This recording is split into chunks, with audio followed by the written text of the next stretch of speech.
اس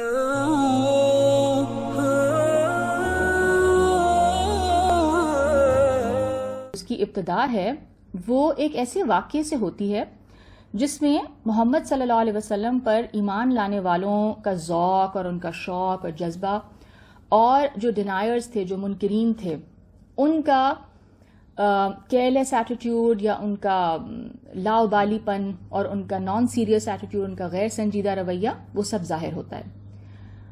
اور ان لوگوں کو راہ راست پر، سیدھے راستے پر لانے کے لیے حضور صلی اللہ علیہ وسلم کے جو بے انتہا ان کا جو شوق ہے اور ان کا جو جذبہ اور ان کی جو ایک ڈیسپریٹ یرننگ تھی ان کی، اس کا اظہار ہو رہا ہے.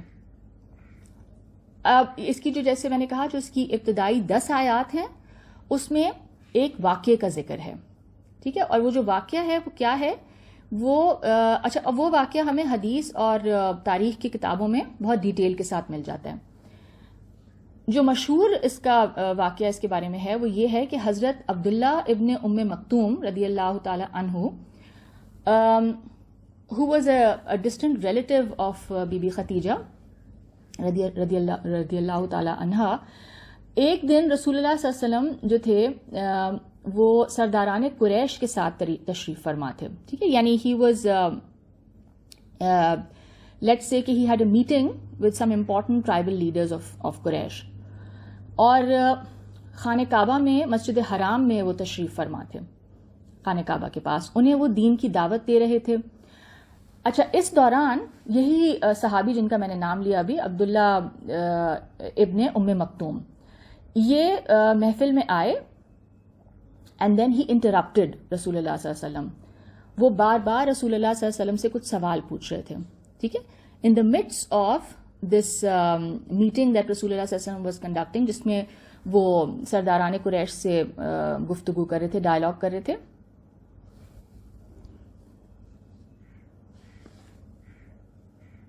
کٹ گیا.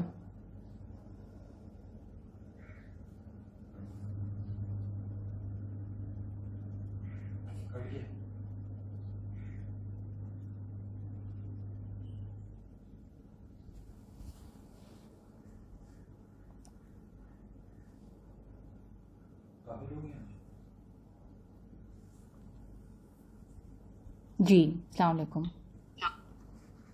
Okay, thank you for coming back. Can you all see me? Yes.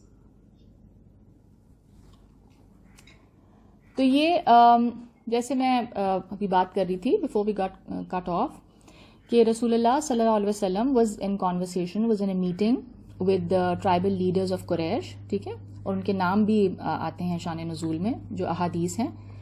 And ان کے ساتھ ایک بہت امپورٹنٹ میٹنگ تھی جس میں رسول اللہ صلی اللہ علیہ وسلم ان کو دین کے بارے میں بتا رہے تھے. تو اس میٹنگ کے دوران ایک نابینا صحابی، بلائنڈ صحابی تھے، جو کہ بی بی خدیجہ کے ڈسٹنٹ ریلیٹو تھے. ان کا نام تھا عبداللہ ابن ام مکتوم. وہ محفل میں آئے اور انہوں نے رسول اللہ صلی اللہ علیہ وسلم سے بار بار سوال کیا، ان کی گفتگو میں دخل اندازی کی، جس پر رسول اللہ صلی اللہ علیہ وسلم نے ناگواری کا اظہار کیا، ٹھیک ہے. He should some he did not like it. There was ان کی he frowned، ان کی شکل پہ کچھ ناگواری کا تاثر نظر آئے. اس موقع پر یہ آیات نازل ہوئیں، ٹھیک ہے. اچھا، بفور وی بگن میں تھوڑا سا آپ کو اور بتانا چاہ رہی ہوں اس حوالے سے کہ ان آیتوں کی جو ایکسپلینیشن ہے، جو تشریح ہے، اس میں اسکالرس کے ہاں ہمیں 3 بنیادی رائے ملتی ہیں، 3 بنیادی آراء ملتی ہیں، ٹھیک ہے، اوپینینز. سب سے پہلے نمبر 1، کچھ سنی اہل علم جو ہیں ان کا خیال یہ ہے کہ ان آیات میں حضور صلی اللہ علیہ وسلم سے خطاب ہے، یعنی رسول اللہ صلی اللہ علیہ وسلم is directly being addressed here. یعنی ان کو یہ بتایا جا رہا ہے کہ آپ کو ایسا نہیں کرنا چاہیے تھا، یو شوڈ ناٹ ہیو فراؤنڈ، یعنی آپ کو ایک ناگواری کا اظہار نہیں کرنا چاہیے تھا. حالانکہ وہ نابینا صحابی تھے، لیکن پھر بھی. تو اس نقطۂ نظر کی روح سے پھر ان آیات میں جو ایڈریس ہے وہ بھی رسول اللہ صلی اللہ علیہ وسلم کو کیا جا رہا ہے، اور ایڈمونیشن جو ہے، یعنی جو عتاب ہے، جو ڈانٹ ہے، اس کا رخ بھی پیغمبر صلی اللہ علیہ وسلم کی طرف ہے، ٹھیک ہے. یہ کچھ اہل سنت، جو سنی اہل علم جو ہیں، ان کا یہ اوپینین ہے. اچھا، the other opinion that exist وہ یہ ہے کہ ان آیات میں جو ایڈریس کیا جا رہا ہے، جو خطاب ہے، وہ تو رسول اللہ صلی اللہ علیہ وسلم سے ہے، مگر جو عتاب ہے، جو ایڈمونیشن ہے، وہ ایکچولی ان کی طرف ہے جو ڈینائی کر رہے ہیں، جو منکرین ہیں. ٹھیک ہے، یعنی وہ جو ایک انداز ہوتا ہے نا، جیسے اردو میں ایک سینگ ہے کہ کہنا بیٹی سے اور سنانا بہو کو. ٹھیک ہے، یعنی یور اصل انٹینڈیڈ جو آڈینس ہے وہ کوئی اور ہے، یعنی آپ سنانا کسی اور کو چاہ رہے تھے بٹ آپ ایڈریس کسی اور کو کر رہے ہیں. تو اکثر جو میجورٹی اہل علم ہیں وہ اسی رائے کو فیور کرتے ہیں، یعنی اسی رائے کے حامل ہیں. کیا کہ ایڈریس تو رسول اللہ صلی اللہ علیہ وسلم کو کیا جا رہا ہے، بٹ جو انٹینڈیڈ تھا، جو میسج انٹینڈیڈ تھا، وہ کس کے لیے تھا؟ وہ ان ڈس بلیورس کے لیے تھا. اچھا، the third opinion that exist is کہ اس کے مطابق یعنی ان آیات میں خطاب اور عتاب یعنی ایڈریس اور ایڈمونیشن دونوں کسی اور سے تھا، جس کا تعلق ڈس بلیورس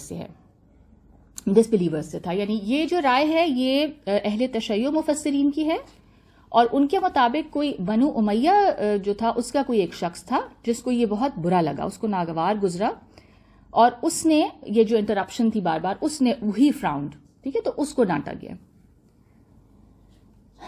اگرچہ جو اہل تشیع مفسرین ہیں وہ پہلے والے شان نزول کو بھی ڈینائی نہیں کرتے.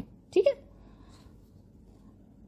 اچھا، اگر ہم یہ مانتے ہیں کہ عبداللہ بن ام مکتوم جو ہیں یہ وہی والا شان نزول ہے ان آیات کا، تو پھر دا کویسچن ارائزز کہ کیا رسول اللہ صلی اللہ علیہ وسلم کی جو ناگواری تھی، مطلب اس کی پھر کیا وجہ تھی؟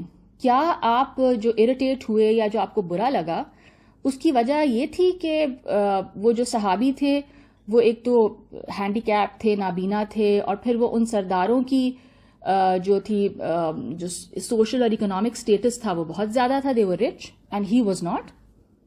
تو کیا یہ وجہ تھی، یا پھر ان صحابی کا جو گفتگو میں جو بار بار انٹرپشن کرنا، ٹھیک ہے، بار بار جو مداخلت کر رہے تھے. سو دا میجورٹی آف دا مفسرین جو ہیں، جمہور مفسرین جو ہیں، ان کا رجحان دوسری وجہ کی طرف ہے. وہ یہی کہتے ہیں کہ رسول اللہ صلی اللہ علیہ وسلم کو اور آپ سے پہلے جتنے بھی نبی گزرے ہیں ان کو یہ حکم تھا کہ لوگوں میں معاشی اور معاشرتی حیثیت جو ہے، یعنی سوشل اور اکنامک سٹیٹس جو ہے، اس کی بنیاد پر ڈفرینشیٹ نہ کریں، اس کی بنیاد پہ تفریق نہ کریں. ٹھیک ہے، جیسے سورہ انعام میں ہم دیکھتے ہیں وچ از اس کی آیت نمبر 52 میں ہم دیکھتے ہیں. سورہ انعام وچ از سورہ نمبر 6، اس کی آیت 52 میں اللہ تعالیٰ فرماتے ہیں وَلَا تَطْرُدِ الَّذِينَ يَدْعُونَ رَبَّهُمْ بِالْغَدَاةِ وَالْعَشِيِّ يُرِيدُونَ وَجْهَهُ مَا عَلَيْكَ مِنْ حِسَابِهِمْ مِنْ شَيْءٍ وَمَا مِنْ حِسَابِكَ عَلَيْهِمْ مِنْ شَيْءٍ فَتَطْرُدَهُمْ فَتَكُونَ مِنَ الظَّالِمِينَ. اور جو لوگ صبح اور شام اپنے پروردگار سے دعا کرتے ہیں اور اس کی ذات کے طالب ہیں، اور ان کو اپنے پاس سے مت نکالو. ان کے حساب اعمال کی جواب دہی تم پر کچھ نہیں، اور تمہارے حساب کی جواب دہی ان پر کچھ نہیں. بس ایسا نہ کرنا، اگر ان کو نکالو گے تو ظالموں میں ہو جاؤ گے. ٹھیک ہے. اور اسی طرح سورہ ہود وچ از سورہ نمبر 11، اس کی آیت نمبر 27 میں اللہ تعالیٰ فرماتے ہیں فَقَالَ الْمَلَأُ الَّذِينَ كَفَرُوا مِنْ قَوْمِهِ مَا نَرَاكَ إِلَّا بَشَرًا مِثْلَنَا وَمَا نَرَاكَ اتَّبَعَكَ إِلَّا الَّذِينَ هُمْ أَرَاذِلُنَا بَادِيَ الرَّأْيِ وَمَا نَرَا لَكُمْ عَلَيْنَا مِنْ فَضْلٍ بَلْ نَظُنُّكُمْ كَاذِبِينَ. تو ان کے قوم کے سردار جو کافر تھے کہنے لگے، یعنی جو ایلیٹ ہوتی ہے نا، تو وہ کیا کہنے لگے کہ ہم تم کو اپنے ہی جیسا ایک آدمی دیکھتے ہیں، اور ہم یہ بھی دیکھتے ہیں، یعنی وہ کس کو یہ کہہ رہے ہیں؟ وہ نبی کو کہہ رہے ہیں کہ ہم تمہیں ایک آرڈنری انسان دیکھتے ہیں، اور ہم یہ بھی دیکھتے ہیں کہ تمہارے جو پیروں ہیں، جو تمہارے فالوورز ہیں، وہی لوگ ہوئے ہیں جو ہم میں ادنا درجے کے ہیں، یعنی جو بہت لوور کلاس کے ہیں، یعنی جو لوور سٹیٹس کے ہیں، اور وہ بھی رائے ظاہر سے، اور ہم تم میں یعنی دیکھنے سے ہی پتہ چل رہا ہے. ایک نظر آپ کی محفل پہ ہم ڈالتے ہیں تو سارے غریب لوگ بیٹھے ہوئے ہیں. ٹھیک ہے. اور زیادہ تر انبیاء کے جو فالوورز ہوتے تھے دے بلانگڈ ٹو دا پور کلاس، بیکاز ان کو لگتا تھا کہ دین میں جب برابری کی بات ہے، ہر انسان برابر ہے، اور دین میں ان کے لیے بہت ساری چیزیں تھیں جو ان کو ہوپ دلاتی تھیں. تو زیادہ تر جو فالوورز تھے انبیاء کے وہ غریب لوگ ہوتے تھے. اور ہم تم میں اپنے اوپر کسی طرح کی فضیلت نہیں دیکھتے بلکہ تمہیں جھوٹا خیال کرتے ہیں. ٹھیک ہے. پھر یعنی اس کے بعد آیت 30 میں اس بات کا جواب دیا جا رہا ہے کفار کی. اللہ تعالیٰ نبی کے تھرو جواب دے رہے ہیں. یہی سورہ ہود کی آیت 30. وَيَا قَوْمِ مَن يَنصُرُنِي مِنَ اللَّهِ إِن تَرَدتُّهُمْ أَفَلَا تَذَكَّرُونَ. اور برادران ملت، ٹھیک ہے، اے میرے بھائیوں، اگر میں ان کو نکال دوں، یعنی یہ جو غریب لوگ جو میرے فالوورز ہیں، اگر میں ان کو نکال دوں گا اپنی محفل سے تو عذاب خدا سے بچانے کے لیے کون میری مدد کر سکتا ہے؟ بھلا تم غور کیوں نہیں کرتے؟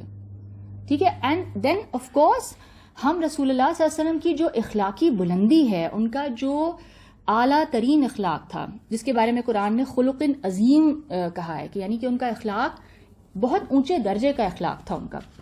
ٹھیک ہے. اور تو اس اخلاقی بلندی کا بھی یہ تقاضا ہے دیٹ ڈیمانڈز کہ وہ اس بنیاد پر لوگوں میں ڈفرینشیٹ نہ کریں. یہ تو ان سے ایکسپیکٹ ہی نہیں کیا جا سکتا.